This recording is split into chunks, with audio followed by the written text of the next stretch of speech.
your hero.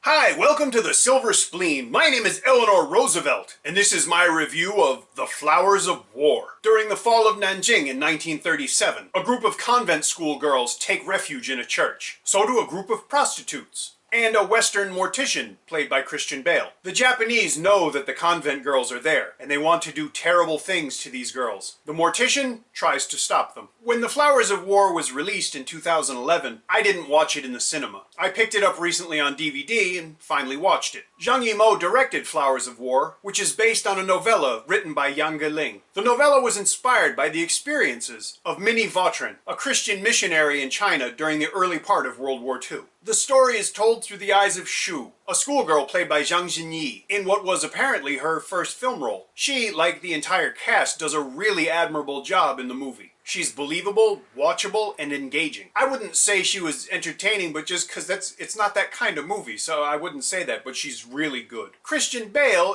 is kind of entertaining in his role, bringing a number of layers to his character that evolve over the course of the narrative. Whatever you might think about him personally, he's a hell of an actor. And here he makes a secondary character an integral but unobtrusive part of the story. Nini plays Yu Mo, the unofficial leader of the horizontal refreshment workers, who take refuge in the basement of the church. This was also apparently her first film role, and she's just as great as everyone else. The hard part with any movie role worth watching is managing nuance and tonal shifts. It's very difficult to be both believable and engaging. Depending on the characters or the story, that can be even more difficult. It would have been easy for The Flowers of War to have reflexively fallen back on the cartoonish approach to World War II and Japanese soldiers taken by movies like Ip Man. Instead, and probably because it's Zhang Yimou, there's nothing emotionally simple about the story or the portrayals of the Japanese. Don't get me wrong, they are awful human beings in this movie, but sometimes you can make people even more terrible by occasionally making them nice at first. It also makes for a more nuanced and effective story arc. Now, every time this subject comes up in a review, I try to make a disclaimer, and yet some butthurt Wu-Mao will still spray word diarrhea all over the comments section. I know the Japanese did terrible things in World War II. I'm not objecting to movies that say that. I object to movies that do it in simplistic and cartoonish ways, okay? I know that won't help, but at least I said it. By the end of the movie, the story has presented you with a profoundly sad set of events that are, if not historical fact, still very affecting. The credit for that goes to the director and the cast, all of whom turn in very commendable and memorable performances. The Flowers of War manages somehow to be